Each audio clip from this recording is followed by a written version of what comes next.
Hola amigos, ¿cómo están?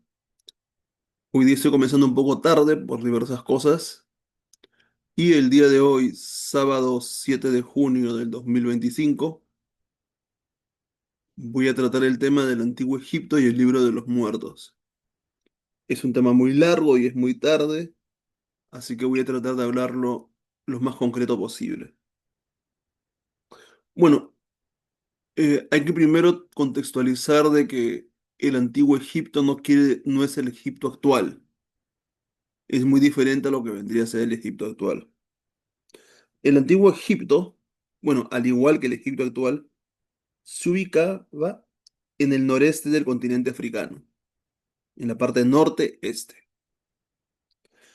Y los límites en su máxima expansión, porque tuvo diferentes tamaños a lo largo de la historia, eran al norte con el mar Mediterráneo, al sur con el desierto de Nubia, al este con el mar Rojo y al oeste con el desierto de Libia. Ujú. Históricamente, Egipto ha tenido entre 31 o 32 dinastías, dependiendo de los historiadores, ¿no? Hay historiadores que consideran una de las últimas dinastías del Antiguo Egipto como la número 32, otros 31. Pero bueno, al final tuvo varias dinastías. Obviamente, por una cuestión de tiempo, no voy a mencionar las 31 dinastías, pero sí voy a hacer una pequeña clasificación por periodos de la evolución histórica, de acuerdo a mi criterio. Lo primero, antes de las dinastías, hubo un periodo predinástico que aproximadamente se inició en el 5000 antes de Cristo. En esa época habían 42 nomos en Egipto. ¿Qué eran los nomos? Eran unidades territoriales, como pequeños reinos, algo así. Y esos 42 nomos eran gobernados por los nomarcas. No monarcas, sino nomarcas. Es allí donde aparece la escritura jeroglífica. ¿Han escuchado de los jeroglíficos? La escritura jeroglífica que fue descifrada en el siglo XIX por el gran Francisco Champollion, el francés, cuando los franceses ocupan el norte de África a través de la piedra Rosetta, en la época de la egiptología, ¿no? En esa época hubo mucho estudio del antiguo Egipto. Entonces, esa escritura jeroglífica ya aparece desde el periodo predinástico. También se ha encontrado el calendario solar o del zodiaco, así le dicen, o también conocido como calendario de Palermo, muy antiguo, ¿no? Tiene más de 4000 y un poco más de años de antigüedad. Luego todos esos nomos se dividen en dos territorios, lo que se llama el Bajo Egipto y el Alto Egipto, ¿no? El Bajo Egipto vendría a ser la parte sur, mientras que el Alto Egipto la parte norte. Recordemos, perdón, al revés. El Bajo Egipto era la parte norte, disculpe. Mientras que el Bajo Egipto era la parte norte y el Alto Egipto era la parte sur. Pero ustedes dirán, ¿pero por qué en el norte es el Bajo si debería ser el Alto? Porque el mar Mediterráneo, que es el mar más grande, estaba al norte. Entonces se le dice Bajo Egipto porque el Nilo desemboca en el norte, el río Nilo. Nilo es el río de Egipto, es uno de los ríos más grandes del mundo, ¿no? Investiguen. Por eso el historiador Heródoto, en sus 10 libros de historia, decía de que Egipto es el don del Nilo, ¿no? Heródoto es uno de los primeros historiadores que habla sobre Egipto. Entonces el río Nilo desemboca en el norte como un delta, o sea, con varias ramificaciones en el mar Mediterráneo. Entonces el Bajo Egipto está en el norte porque el Nilo desemboca en el mar Mediterráneo, el río Nilo. Y el Alto Egipto es en la parte sur. Entonces, esas dinastías se agruparon en dos grupos, no perdón, esos nomos, los nomos del Bajo Egipto, los nomos del Alto Egipto, ¿no? Tanto los del norte como los del sur, y es aquí cuando se da la primera unificación política de Egipto, ¿no? Siendo Tinis, la ciudad de Tinis, la primera capital de Egipto, ¿no? La ciudad de Tinis pertenecía al Alto Egipto, o sea, al sur, no estaba en el sur. A este periodo, este primer periodo se le conoce como el periodo tinita. ¿Por qué tinita? Porque Tinis fue la primera capital de Egipto. Siendo Menes el primer unificador, tanto del Alto como del Bajo Egipto, y siendo el primer faraón. No, es el primer faraón y también el primer unificador de la historia. Mitológicamente, el primer faraón el primer rey fue Osiris, el dios Osiris. Pero en la práctica, eh, históricamente es Menes.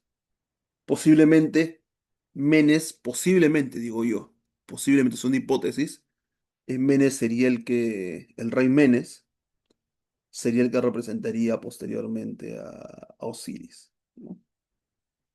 Muy bien, las tumbas en esa época todavía no habían pirámides, eran unas simples mastabas, que eran más pequeñas que las pirámides y no tenían forma piramidal. Y bueno, este periodo tinita más o menos comienza aproximadamente en el 3100 a.C. y aproximadamente termina en 2800 a.C. Un dato más, ¿no? Faraón significa señor de las dos casas o señor de la casa grande. ¿Por qué dos casas? Porque unificó el Alto y el Bajo Egipto, unificó los nomos.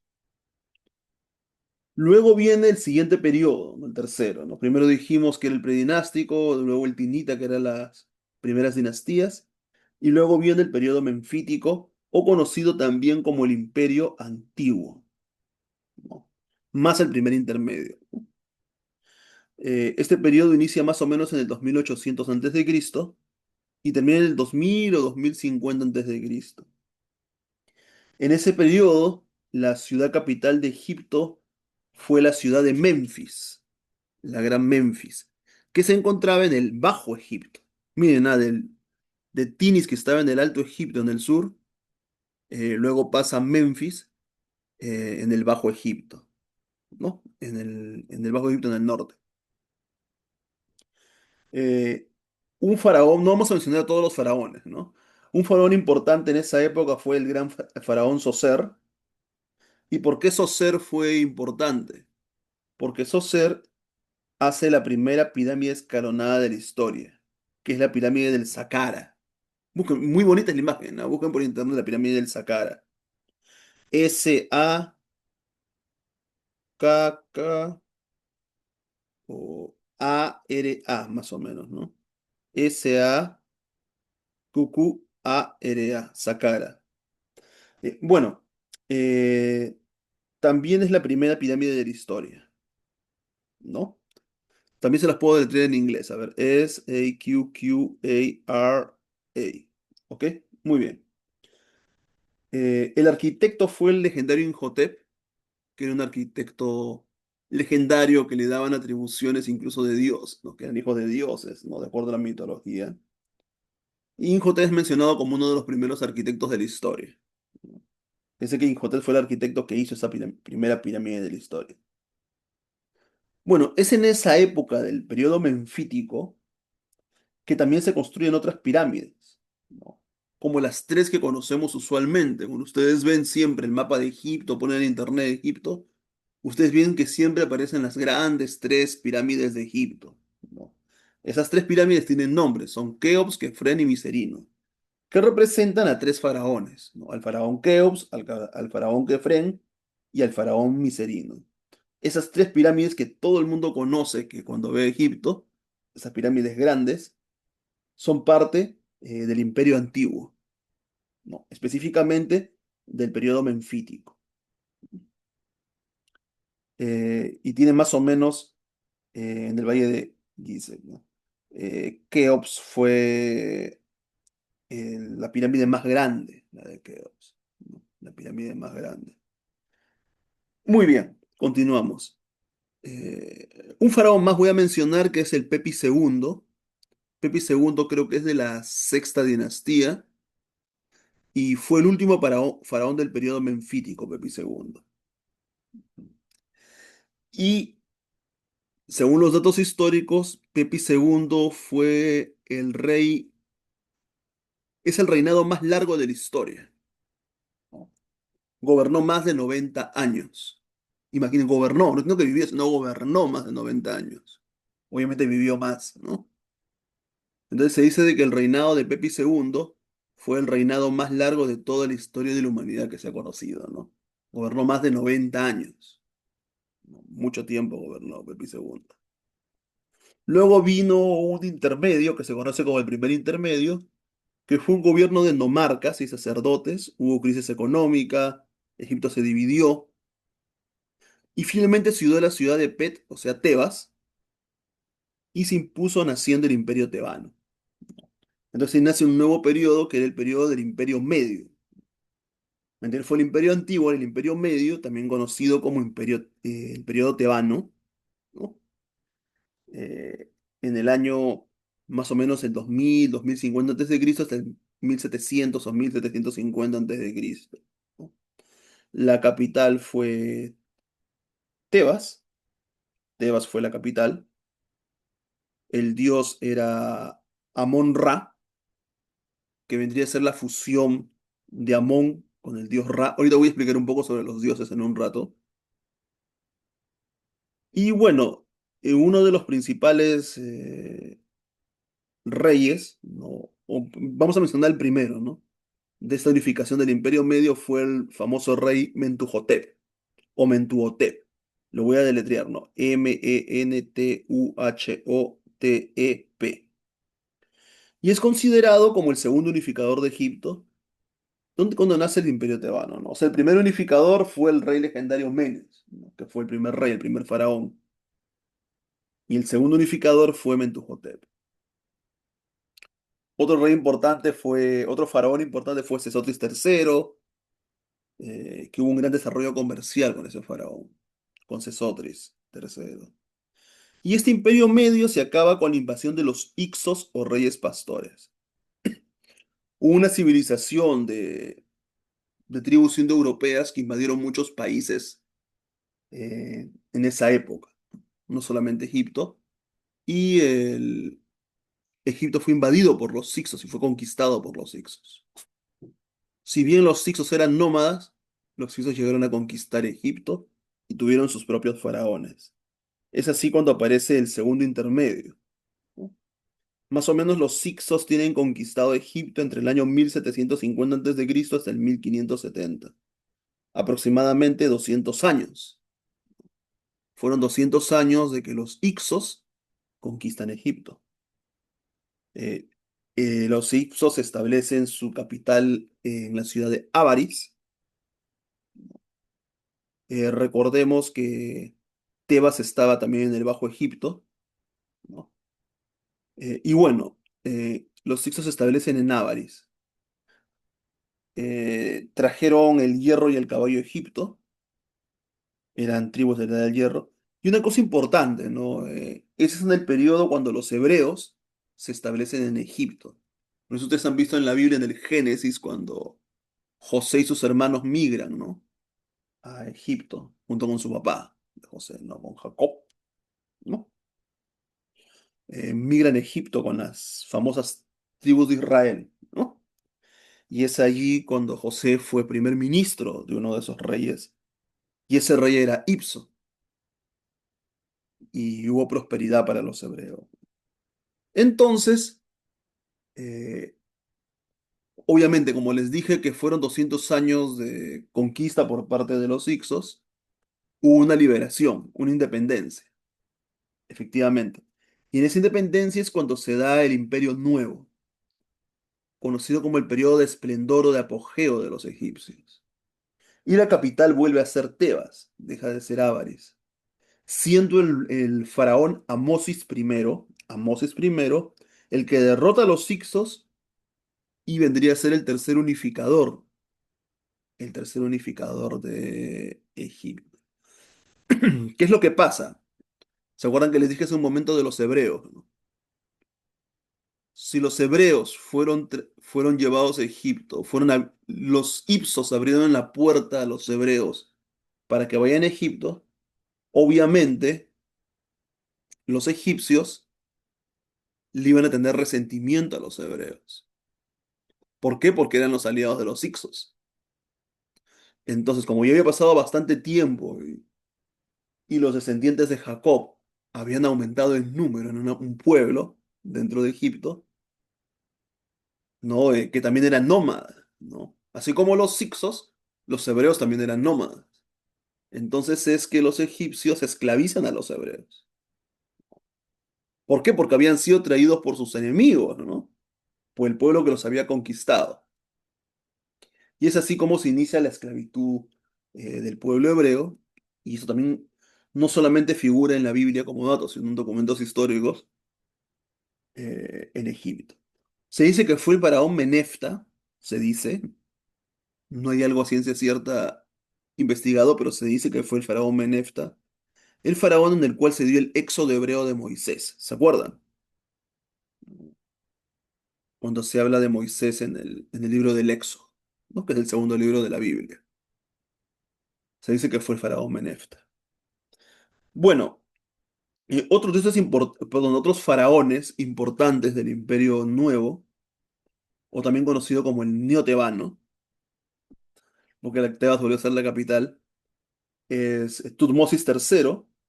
Tutmosis III convirtió a Egipto en la primera potencia de Oriente. Fue un gran faraón. Tutmosis III dio la máxima extensión territorial del antiguo Egipto y los historiadores lo llaman como el Napoleón egipcio. Es imaginarán que los franceses, ¿no? Que tenían a Napoleón. Por otro lado estaba Amenofis IV. Amenofis IV es un faraón importante porque simboliza el primer conflicto con los sacerdotes, entre el faraón político versus los sacerdotes. Ojo, y eso que el faraón era considerado un dios viviente, ¿ah? ¿No? Pero a pesar de eso, hubo un conflicto con los sacerdotes. Entonces Amenofis IV hace una especie de revolución dentro de Egipto, religiosa, ¿no? Pero vamos a llamar que fue una primera reforma religiosa, radical en la historia, donde Amenofis IV establece el monoteísmo al dios Atón. Recordemos de que los egipcios eran politeístas, adoraban a varios dioses. Yo te voy a hablar de los dioses egipcios en un rato y del libro de los muertos. Pero Amenofis IV como que solamente establece la adoración a un solo dios, que vendría a ser el dios Atón. Por eso se le dice el periodo del atonismo, no atomismo, sino atonismo, por el dios Atón. Y el objetivo era fortalecer el poder del Estado frente a la casa sacerdotal. La capital se estableció durante su gobierno en la ciudad de Tel al-Amarna.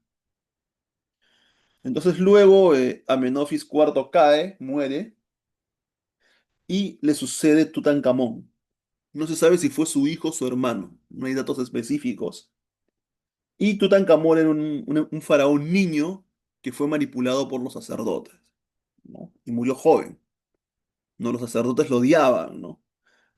Y es el que retornó al politeísmo y la tumba de Tutankamón, y hay una historia, un libro donde se habla de la historia de Tutankamón, ¿no? Cómo fue el encuentro, ¿no? Eh, el hallazgo, perdón, de la tumba, fue la única tumba hasta ahora, ¿no? Bueno, no tengo más datos al respecto, pero hasta ahora fue la única tumba hallada 100% intacta. Y se encontraron innumerables cosas, riquezas, ¿no? Y eso de que Tutankamón así como Menofis IV, era odiado por los sacerdotes. Pero a pesar de eso, su tumba fue hallada intacta, ¿no? ¿Y por qué de las demás no fueron halladas intactas? Porque han habido muchos saqueos a lo largo de los años de los tesoros de las tumbas de Egipto. Porque había muchas riquezas en las tumbas de egipcios. Y te les voy a explicar el por qué. Otro emperador importante fue Ramsés II. Ramsés da el primer tratado de paz de la historia, la paz de Kadesh, con los hititas, en una guerra que tuvo con los hititas. Y por otro lado, se dice de que Ramsés III venció a los piratas del Mediterráneo Oriental que eran conocidos como los pueblos del mar o los filisteos. Los filisteos también son mencionados en la Biblia, ¿no? Entonces Ramsés III derrota en Egipto a los filisteos. Y bueno, el imperio nuevo neotebano cae con la invasión de los asirios. Eh, en la Biblia también se narra mucho sobre esta invasión, ¿no? Cómo Asiria invade eh, lo que viene a ser la parte de la tierra de los hebreos y también invade Egipto. En sí, en esa época, recuerden que el pueblo de Israel se había dividido en Israel y Judea, ¿no? Y son los asirios los que invaden primero Israel, pero no invaden Judea. Y luego invaden lo que es Egipto, los asirios. Bueno, en ese periodo de la dominación asiria, que fue más o menos en el 671, ¿no? El Imperio Nuevo inicia más o menos en 1570 antes de Cristo, y en el 671 antes de Cristo aproximadamente se da la invasión asiria a Egipto. Luego de la invasión asiria, el faraón Samético I libera a su país de los asirios, y es por eso que es considerado como el cuarto unificador. Samético inicia un nuevo periodo en el 663 a.C., que es conocido como el periodo saíta, por Samético, y establece la capital en la ciudad de Sais. Se da un renacimiento cultural en egipcio, los griegos se establecen en Egipto, y, y esta dinastía es considerado por eso eh, una de las últimas, ¿no? Luego Samético III fue derrotado por Cambises II, rey de Persia, y Samético III fue el último faraón egipto nacido en Egipto, ¿no? Después Egipto decae siendo dominado por persas, griegos y luego los romanos. Ujú. Otro dato importante, ¿no? Hay que considerar de que en Egipto se dio la primera huelga de la historia, que era más que todo la huelga de los artesanos, que es como conocida también la huelga de los maquillajes. Bueno, y hasta aquí un resumen rápido de la historia política, dinástica del antiguo Egipto, ¿no? Pero ahora vamos al otro tema que nos interesa, que es el libro de los muertos. Quizá acá nos tome un poco más de tiempo porque vamos a relatar más cosas. Pero yo les daba el contexto político para que ustedes vean cómo se desarrolló a través de los años, tengan un esbozo político de cómo fue el antiguo Egipto, ¿no? Bueno, el libro de los muertos se puede decir un manual de rituales. También se puede decir de que es un mapa espiritual, ¿no? Obviamente no es un libro escrito ni en papel ni en papiros. Es un libro escrito en escritura jeroglífica en las paredes de los ajuares funerarios. Ujú. Para los egipcios la muerte es el comienzo, no el fin, ¿no? Y es así como, eh, siendo la religión egipcia mucho más antigua, ¿no? Que las religiones cristianas, que las religiones judaístas, que las religiones budistas, que las religiones hinduistas, se puede ver que la religión egipcia, siendo la más antigua, se podría decir que la más antigua del mundo, quizá, porque en paralelo también se desarrollaron religiones en la América antigua, ¿no? Tanto en Sudamérica como Centroamérica como Norteamérica. Se puede decir que en el mundo occidental lo que se conoce es que la religión egipcia fue una de las más antiguas del mundo, por no decir la más antigua. Entonces la religión egipcia es la primera en darnos, en aportar que la muerte comienza y que no es el comienzo y que no es el fin. El libro de los muertos, a diferencia de la Biblia, ¿no? La Biblia se divide en libros y cada libro se divide en capítulos y en versículos, ¿no? El libro de los muertos se divide en conjuros, interpretando los conjuros que son oraciones. Son oraciones que hacen tanto a los dioses como oraciones que los muertos tienen que hacer a los dioses. Entonces, en el Conjuro 3, por ejemplo, ¿no? Hay una evidencia, ¿no? De que la muerte es el comienzo y no el fin, ¿no? En el Conjuro 3 dice lo siguiente, ¿no? Se los voy a leer. En verdad, como Ra, tras la muerte vivo, día tras día, y como renace todos los días de la víspera, así yo renazco de la muerte, ¿no? Ese es parte del Conjuro 3. Ra era el dios Sol, se adoró en épocas antiguas, posteriormente se fusionó con otros dioses. Por ejemplo, Amón, ¿no? Amón era el dios del Imperio Nuevo. Amón se fusiona con Ra y sale lo que es el dios Amón-Ra. Amón-Ra fue el dios principal de Egipto durante el Imperio Nuevo, ¿no? Es el sol del mediodía. Por otro lado, Osiris viene a ser el sol poniente y es un dios que murió y que resucitó. Y ahorita vamos a explicar algo muy interesante, ¿no? Que es el mito de Osiris. Pero antes de hablar del mito de Osiris, voy a hacer una descripción así. Egipto ha tenido cientos de dioses, posiblemente tuvo más de los que conocemos. Todos los dioses que conocemos de Egipto son en base a referencias históricas y a las excavaciones de los arqueólogos que han encontrado a través de la interpretación de la escritura jeroglífica, ¿no? Y de los diversos mausoleos y cosas arqueológicas que se encontraron en el pasado. Pero bueno, vamos a hacer una referencia así concreta y aquí justo quiero comparar un poco con lo de Platón, ¿no? Con la idea del mundo de las ideas de Platón. Bueno, no sé si se acuerdan que la semana pasada hablamos del dios de Miurgo de Platón, ¿no? El dios de Platón. Los egipcios tenían la idea del dios de Platón, el dios de Miurgo, pero lo veían de manera diferente, ¿no? Un poco diferente. El dios principal, el dios, como decir, el primer dios, ¿no? Que estuvo desde antes de la creación, fue el dios Nun o Nu, N-U-N, o también le dicen N-U-U, y que era el dios del océano primordial, ¿no? Mucho antes de la creación dicen que había un océano primordial. Obviamente ese dios no era parte de la creación. Este dios tenía a su costado una diosa, que era la diosa Mehet-Weret, Mehet-W-E-R-E-T, Mehet-Weret, que era la diosa de las aguas primordiales, diosa del nacimiento, la muerte y la fertilidad. Era la gran vaca del agua, ¿no? Era representada como una vaquita, ¿no? Era la vaca del agua.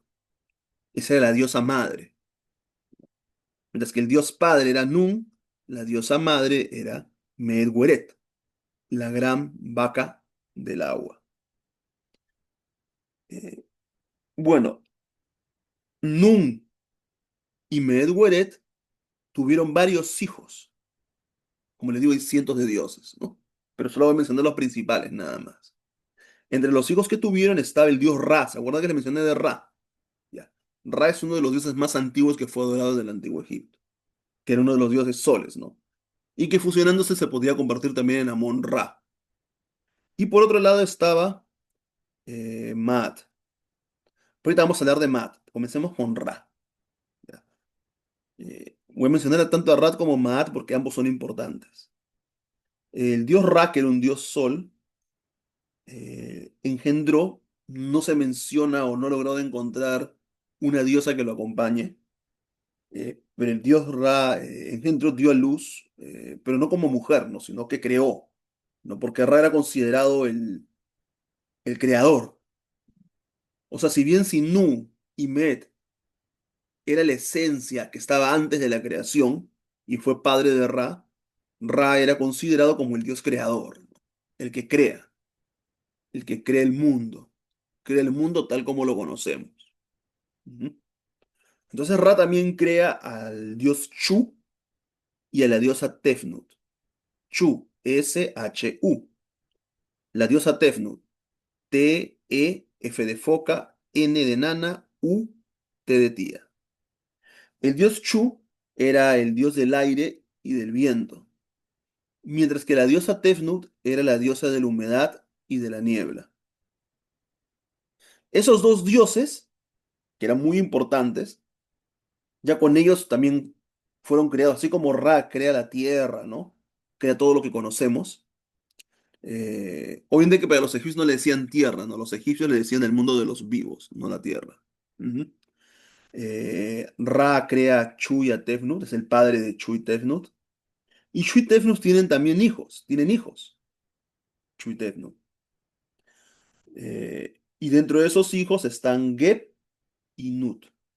Ojo, otra cosa más. Ra no solamente crea a Chu y a Tefnut, también crea el dios Tot. Y quiero que lo memoricen si es posible, porque este dios Tot es muy importante en lo que voy a explicar. El dios Tot es el dios del cálculo, del saber, de la sabiduría, de la escritura también, el dios Tot.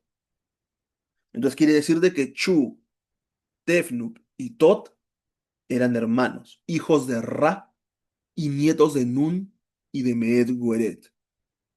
Entonces hasta acá van tres generaciones. La primera generación, que es la inicial, desde antes de la creación, es Nun y Meed Gueret. La segunda generación viene a ser Ra, Maat y muchos más que no es necesario mencionar por una cuestión de tiempo. Y la tercera generación vienen a ser Chu y Tesnuf. Tesnuf, Tefnut y Tot. Chu, Tesnut y Tot. Ahora, Chu y Tesnuf, que eran hermanos, ¿no? Se casan, ¿no? Y me hace acordar un poco a los incas, ¿no? Los incas también se decía que se casaban entre hermanos, ¿no?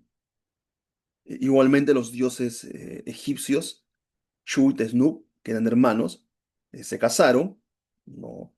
Y Tesnup de ella, esta diosa, dio a luz a los dioses Geb y Nut. Recordemos, el dios Shu era el dios del aire y del viento, hijo de Ra, y la diosa Tesnut era diosa de la humedad y de la niebla, hija también de Ra. Entonces, Chu y Tesnub hacen nacer, son los padres de Geb, G de gato, E de enano, B de bueno, que era el dios de la tierra, Geb, y de la diosa Nut, que era la diosa del cielo. Entonces, Geb y Nut vendrían a ser una cuarta generación, ¿no? Se podría decir que eran sobrinos de Tot, pero eran hijos de Chu y Tesnub. Entonces, el dios Geb y la diosa Nut hacen nacer, ahora sí, a los dioses de una quinta generación que era la más importante porque iban a ser, tener contacto directo con el mundo de los vivos, ¿no? Con el mundo de los humanos, de los mortales, vamos a decir. Entonces, el dios Ge y la diosa Nut hacen nacer al dios Osiris, que es el más importante, uno de los más importantes, a Osiris, a la diosa Isis, al dios Set y a la diosa Neftis. Ujú. El dios Osiris era un dios sol también, como les decía. Mientras que Isis era una diosa lunar, Isis es la diosa de la magia, la fertilidad, el poder femenino, la maternidad y la salud. Se dice de que eh, los primeros cristianos coptos, ¿no? Que estuvieron en el Egipto, en la iglesia copta, asumieron mucho sobre Isis para representar a la Virgen María, ¿no? Asumieron mucho en la parte artística, estoy hablando, con todo el respeto, ¿no? En la parte artística. En la parte artística asumieron mucho las formas de Isis, ¿no? Que era una diosa lunar. Entonces, les reitero, ¿no? El dios Geb y la diosa Nut, el dios de tierra y el dios cielo, hicieron nacer, ¿no? Y la diosa del cielo, perdón, hicieron nacer a los dioses Osiris, Isis, Set y Nephthys. Yo le digo Set porque el Set es como le llamaban los griegos, ¿no? En sus descripciones, pero los egipcios le llamaban el dios Suti a Set. Pero le vamos a decir Set, ¿ok? Muy bien. Y Osiris y Isis hacen nacer al dios Horus, que vendría a ser una sexta generación, ¿no? Que era el dios Horus. Y el dios Horus, y acá vamos al concepto de reencarnación muy parecido al de Platón que tenían los egipcios, ¿no? ¿No? Y obviamente, ¿no? Platón es posterior a los egipcios. Eso quiere decir que es al revés, perdón, ¿no? Platón, al parecer, aprende el concepto de reencarnación de los egipcios, porque la religión egipcia es mucho más antigua que Platón, ¿no? Cuando hablaba de la reencarnación y del mundo de las ideas, ¿no? Y aquí sale Horus, ¿no? Horus vendría a ser el faraón de Egipto. Todos los faraones de Egipto vendrían a ser las reencarnaciones del dios Horus, que era el dios viviente, hijo de Osiris e Isis. Ese era Horus. Y cuando el faraón moría, se convertía en Osiris, que es el dios de la muerte. Ahorita vamos a explicar por qué. Pero no era el dios de la muerte malo, sino el dios de la muerte bueno, Osiris. Y Horus tuvo hijos, ¿no? Que ahorita no los voy a mencionar por una cuestión de tiempo. Y eso vendría a ser una séptima generación de dioses. Entonces, reiterando, antes de comenzar con el mito de Osiris, estoy en una contextualización genealógica de los dioses egipcios para que ustedes tengan una idea y puedan comprender un poco mejor el mito de Osiris que voy a mencionar y el ritual de los muertos basado en el libro de los muertos. ¿Ok? Muy bien. La primera generación fueron los dioses Nun y Met, ¿no? Que Nun vendría a ser el famoso demiurgo de Platón, ¿no? Recordemos que Platón es más moderno que los egipcios, o sea, Platón se basó en los egipcios, ¿no? No se copió, sino se basó. La segunda generación es la de Rey Maat, la tercera la de Chut Snup, la cuarta la de Geb y Nut, la quinta la donde están Osiris, Isis, Set y Neftis, ¿no? La sexta la de Horus y la séptima la de los hijos de Horus. Me olvidé de hablar del dios Set, ¿no? El dios Set, también conocido como Suti por los egipcios, era el dios del caos, la sequía y el desierto. Mientras que la diosa Neftis era la señora de la casa, esposa y hermana de Set. Sí, Osiris, Isis, Set y Neftis eran hermanos. Osiris, Isis era esposa de Osiris, mientras que Neftis era esposa de Set. Pero los cuatro eran hermanos. ¿Ok? Muy bien, ahora sí vamos al mito de Osiris. Espero poderlo, con el mapa conceptual que hice, espero haberlo podido resumido bien. Espero haberlo resumido bien. Y vamos. Eh, Primero, el mito de Osiris está en los textos de las pirámides, ¿no? Que es un repertorio de conjuros, grabados y paredes de las pirámides de Egipto. Entonces, para poder leer el libro de los muertos, primero tenemos que comprender el mito de Osiris. Porque si no conocemos el mito de Osiris y no vamos a poder conocer todo el proceso de rituales de los muertos. Entonces hay que conocer primero el mito de Osiris. Entonces hay dos fuentes en las que me estoy guiando. Obviamente que hay más, ¿no? La primera fuente son los textos de las pirámides, que es un repertorio de conjuros grabados en las paredes de las pirámides de Egipto. Y el otro es en el Moralia, o también se le conoce como Obras Morales y de Costumbres del historiador griego Plutarco, ¿no? Plutarco en la Moralia, que es una colección de 78 opúsculos. O sea, libros pequeños, ¿no? De 78 opúsculos. Hay uno de esos 78 opúsculos, no me acuerdo el número, habla sobre Isis y Osiris. Y ahí Plutarco cuenta la historia del mito de Osiris, ¿no? Pero también lo podemos ver en los textos de las pirámides, ¿no? Que obviamente fueron interpretados por los arqueólogos, ¿no? Con la escritura jeroglífica. Entonces, si ustedes quieren entender un poco la escritura jeroglífica, primero comprendan un poco lo que les estoy diciendo en español y luego ustedes mismos pueden ir a Egipto o comprarse el libro sobre Egipto y van a ver que lo que les estoy describiendo está dibujado en los jeroglíficos. ¿Ok? Muy bien, comencemos con el mito de Osiris que está tanto en el texto de las pirámides como en el texto de Plutarco, el historiador griego. ¿Ok? Muy bien. Punto uno. Osiris fue rey de Egipto. No. Dijimos de que Menes fue el primer rey de Egipto. No. Pero mitológicamente fue Osiris. Posiblemente Osiris era Menes. Posiblemente. Y enseñó la agricultura, las leyes y la civilización. ¿Mm? Recordemos también de que Osiris era, Sirra era el papá, Chu el hijo, Geb el nieto, Osiris era el bisnieto de Ra, el bisnieto del creador, ¿no? Osiris. Hasta ahí va bien, ¿no? Ok. Entonces dice que Osiris, al hacerse rey de Egipto, el primer rey de Egipto, enseñó la agricultura, las leyes y la civilización a los egipcios. Punto 2 en el mito de Osiris. Disculpen. Set, su hermano de Osiris, ya les mencioné a Set, ¿se acuerdan?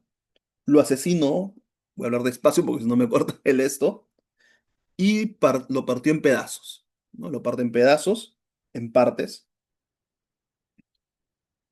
Suena feo, ¿no? Pero pasó eso, ¿no? Pero si Sed era su hermano, ¿por qué hizo eso? Era un dios. Se puede decir de que si bien los egipcios no mencionan la noción del yin y el yang, como quizá lo hace Platón, eh, bueno, no lo menciona directamente como yin yang, pero habla de eso también Platón, como les hablé, ¿no? La noción del yin yang es China, ¿no? Pero Platón da una aproximación al yin y al yang. Los egipcios también hacen algo parecido, ¿no? O sea, no lo ven a Seth como si fuera el malo de la película, sino que era necesario que exista un ser maligno para que haya eh, un orden en el universo, ¿ok? Ellos no tenían la noción quizá que los cristianos tenemos de Satanás. No, no había la noción de Satanás para ellos. Muy bien. El punto 3. Isis, con la ayuda de Neftis, que era la esposa de Seta y también hermana, ¿no? Pero Neftis también era hermana de Isis y de Osiris, ¿no? A pesar de eso, le ayuda, ¿no? Neftis, con ayuda de Neftis y Anubis, otro dios, que era su hijo de Neftis, momificaron a Osiris, ¿no? Sobre el dios Anubis hay dos teorías, ¿no? Una que fue hijo de Set ¿cómo se llama? Con Neftis, en un error que cometió. Perdón, no, que fue hija de Set con Neftis.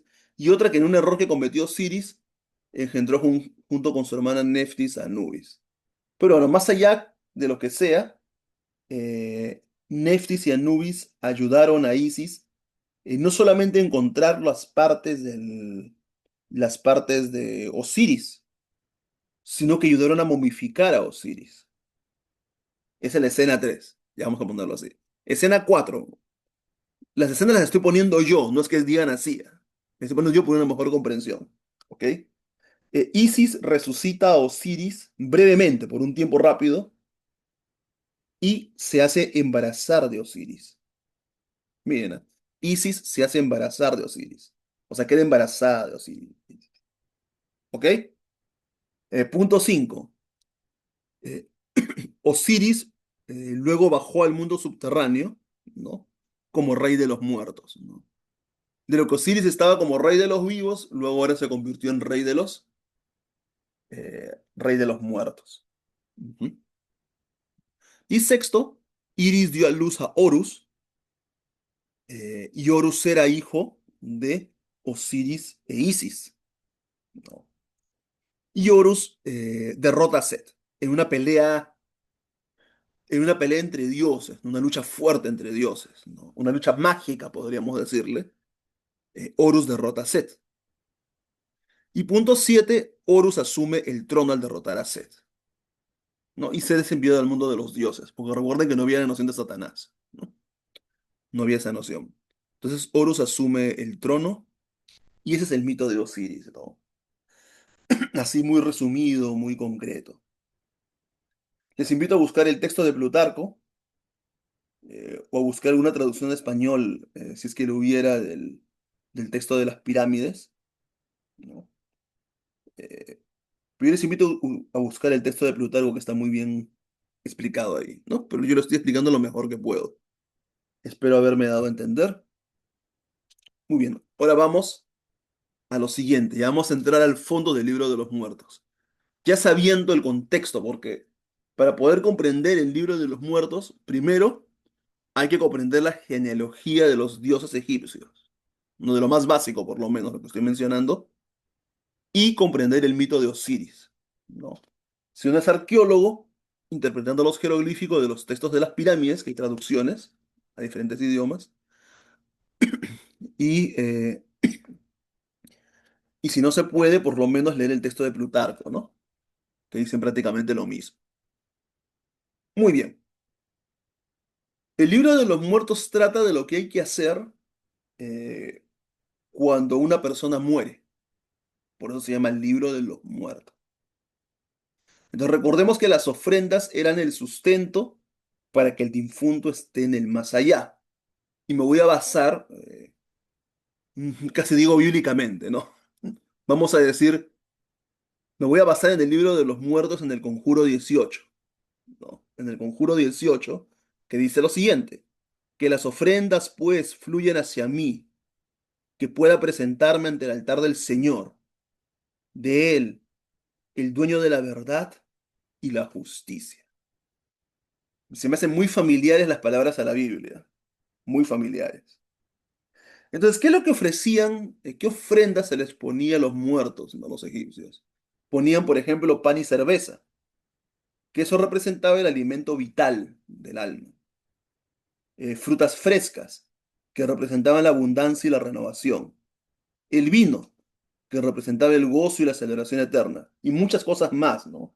Las ofrendas eran provisiones para el viaje al inframundo de los muertos.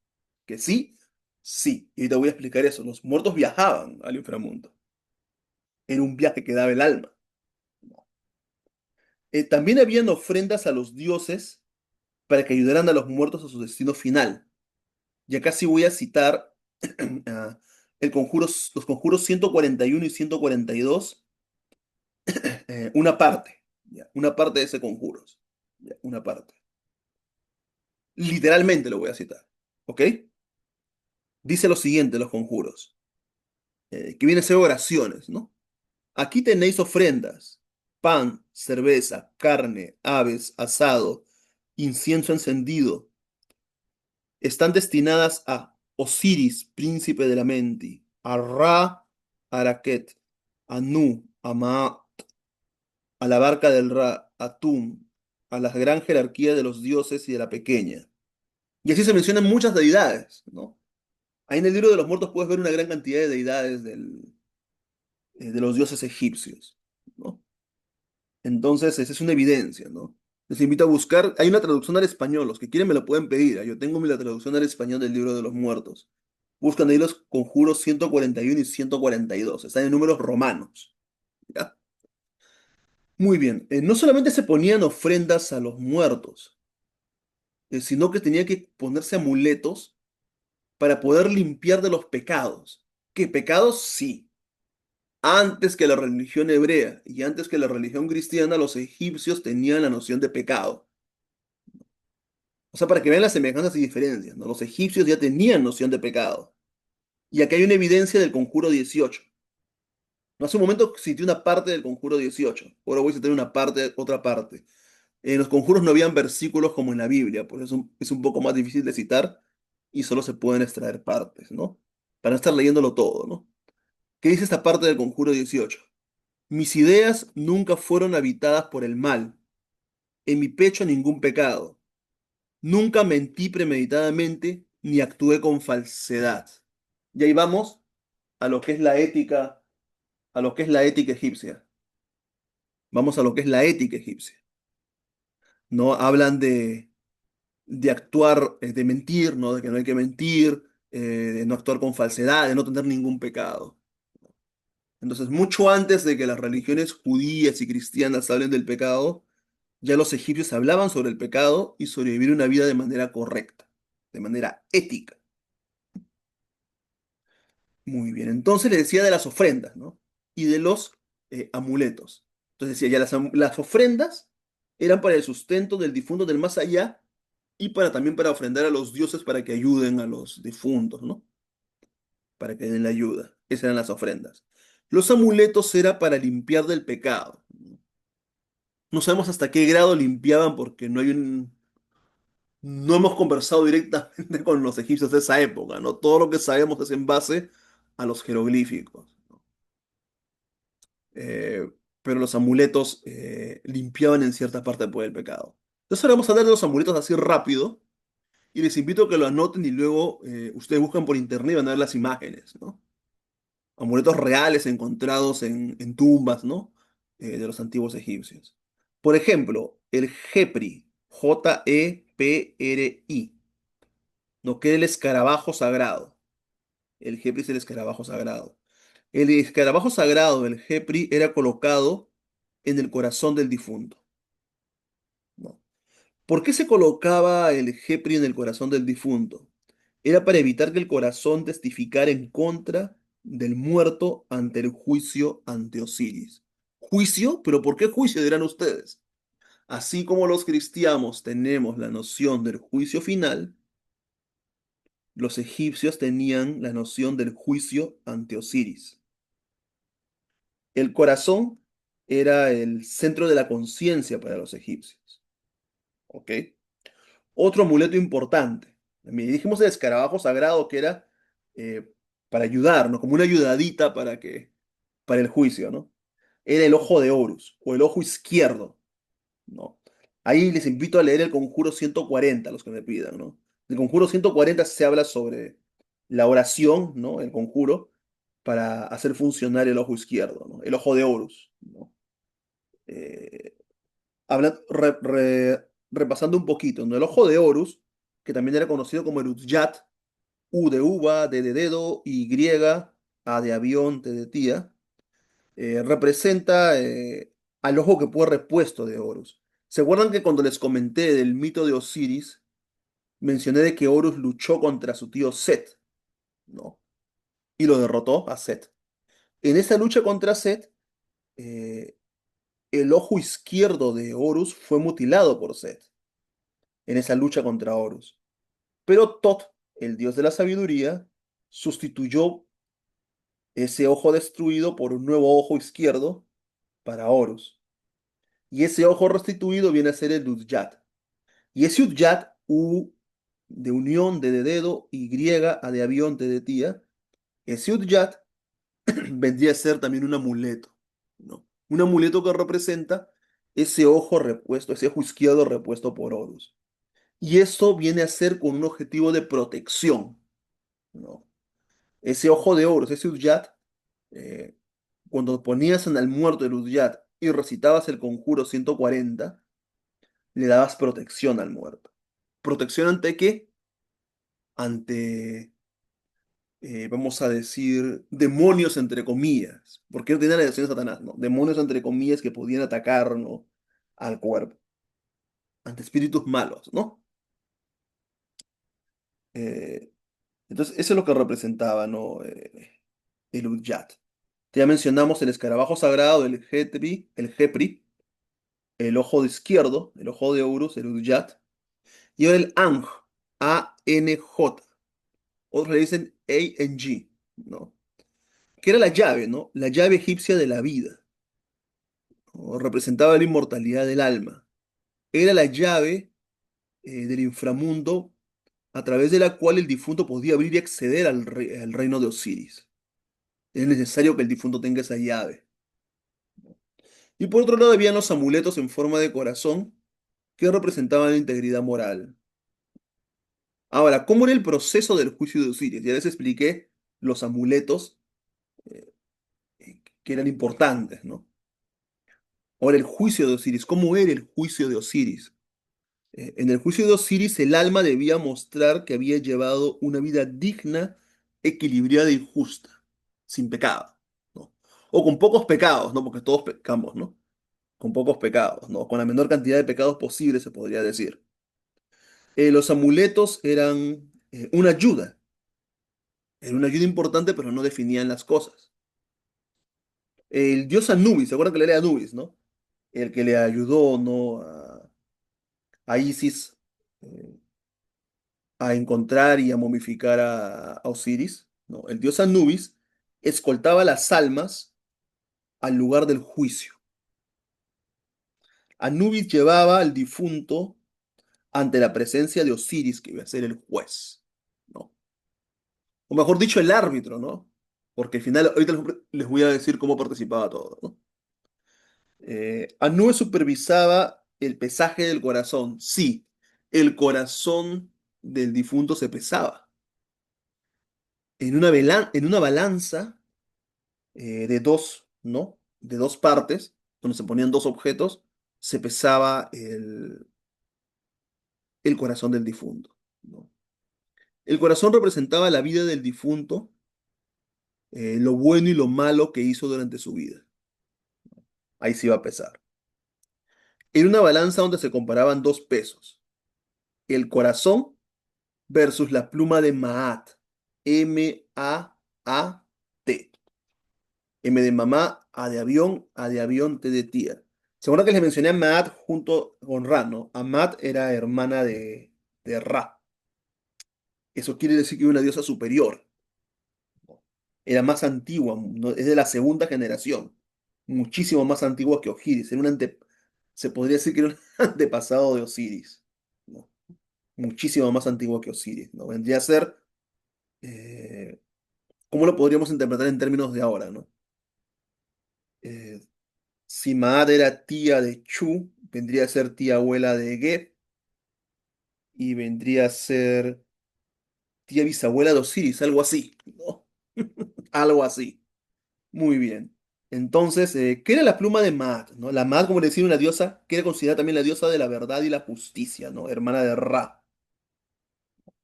Ella estaba presente en el juicio. Entonces, la pluma de Maat, que estaba presente en el juicio, era contrastada con el corazón del difunto, ¿no? O sea, en una parte de la balanza se ponía el corazón y en otra parte, Maat, la diosa de la verdad y la justicia, ponía su pluma. La pluma de Maat representa la pureza, la pureza moral y el equilibrio perfecto. El corazón del difunto debía pesar lo mismo que la pluma o menos. Así es, o menos. O sea, mientras más pesaba el corazón, había más pecados. Si el corazón era más pesado que la pluma, eso era porque el difunto llevó una vida inmoral, una vida injusta y una vida de pecado. Entonces, ¿qué pasaba si el corazón pesaba más que la pluma? De Maat. Entonces venía la condena, ¿no? Amit era una diosa, pero no era muy adorada porque la consideraban como una bestia, ¿no? Era una bestia en sí, ¿no? Les voy a deletrear para que busquen y vean las imágenes, ¿no? Todo está en el internet también, en las imágenes, ¿no? Y todo, pero recuerden que la información de internet es medida y no está todo exactamente, por eso hay que leer los libros, ¿ok? Hay mucha información fake por internet, mucha información falsa. Pero sí las imágenes, ustedes ponen si van a encontrar las imágenes de esto, ¿no? Les voy a deletrear, ¿ya? A de avión, M de mamá, Y, T de tía. Amit, diosa egipcia en forma de bestia, era la que devoraba el corazón del difunto si éste era malo. O sea, ese corazón que era más pesado que la pluma de Maat era devorado por la bestia, ¿no? Una bestia hembra, ¿no? Amit. El alma madre era condenada al olvido y a la desaparición eterna. Eso quiere decir que los malos desaparecían eternamente y eran olvidados. Entonces, en el cristianismo hay vida eterna tanto como para buenos como para malos, ¿no? Los malos están en el fuego eterno, otros le llaman el infierno, y los buenos están en el paraíso o en el cielo, le dicen, ¿no? Muy bien. Acá no, acá los malos desaparecen para siempre. Es una diferencia con el cristianismo, ¿no? Entonces, si bien hay un juicio final en el cristianismo, acá también hay un juicio final, ¿no? El juicio de Osiris. Pero la diferencia es que acá los malos desaparecen para siempre y su corazón es devorado por esta diosa bestia, ¿no? De Amit. Ahora, por otro lado, si el difunto era bueno, o sea, su corazón pesaba menos o igual que la pluma de Maat, o sea, si el difunto fue bueno, Anubis, que lo había acompañado, proclamaba al difunto como justificado. Y Osiris, que era el que tomaba la decisión final, permitía que el alma avance al paraíso. Pero ¿cuál era el paraíso de los egipcios? El paraíso era conocido como los campos de Yalú. Tiene varios nombres. Otros le dicen campiña de Au, ¿no? Campiña de Aru, Aru, lo pronunciar bien. A de avión, R de ratón, U de unión. Otros le dicen los campos de los juncos, pero yo prefiero llamarlo con la interpretación de los campos de Yalú. Ese era el paraíso de ese era el paraíso de los egipcios. Por otro lado, Tot registraba el resultado del juicio en sus libros eternos. ¿Por qué todo lo registraba? Porque Tot quería asegurarse de que todo sea de manera bien justa, ¿no? Por un lado, Maat, que aseguraba que todo sea justicia, no la diosa de la justicia, ¿no? Y todo el día de la sabiduría registraba, así un registro escrito del resultado del juicio en los libros eternos. O sea, los libros eternos, obviamente de que eso no está en los jeroglíficos, ¿no? Pero imaginariamente los libros eternos vendrían a ser los libros que tenía el dios Thoth, donde registraba todos los juicios de Osiris. Entonces, lo que podemos aprender aquí es la importancia de vivir una vida buena, ¿no? Una vida buena. Y eso es algo que se parece mucho tanto con las religiones budistas, hinduistas, cristianas, judías, y por qué no, también en la América antigua. No hay muchas cosas en común con las religiones de la América antigua, ¿no? Estamos hablando de tanto de Sur como Centro y Norteamérica.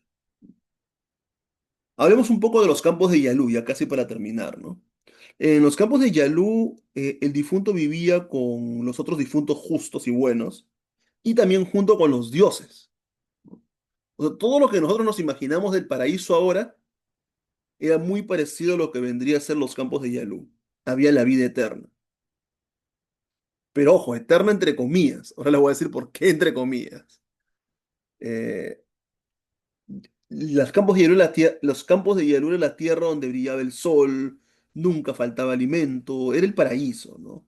Las almas disfrutaban de una vida de alegría, realizando actividades que más habían disfrutado en vida. No había dolor, no había sufrimiento, no había agotamiento.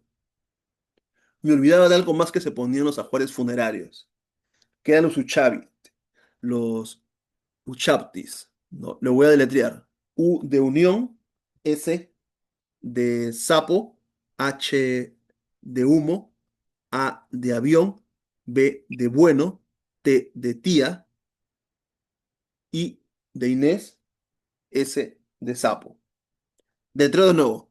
U de unión, S de sapo, H de humo, A de avión, B de bueno, T de tía, I de Inés, S de sapo. Uchaptis, ¿no? En los ajuares funerarios se ponían uchaptis que eran estatuillas funerarias. Busquen uchaptis como los he traído por internet y van a ver las estatuillas como eran, ¿no? Estos uchaptis eran invocados por los difuntos que vivían en los campos de Yalu. Y los Uchaptis se convertían en sirvientes o ayudantes del difunto para que no hiciera trabajos manuales en el más allá, ¿no? O sea, relajadazo, no hay ni siquiera que trabajar, ¿no? No, porque los muertos comían en el más allá, ¿no?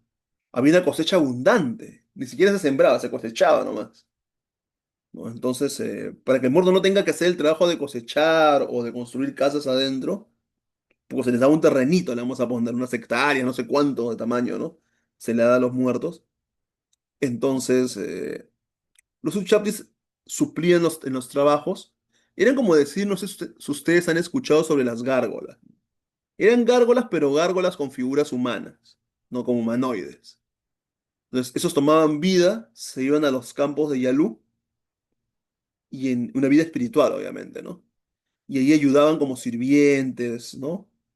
A, a las personas en el más allá. Entonces,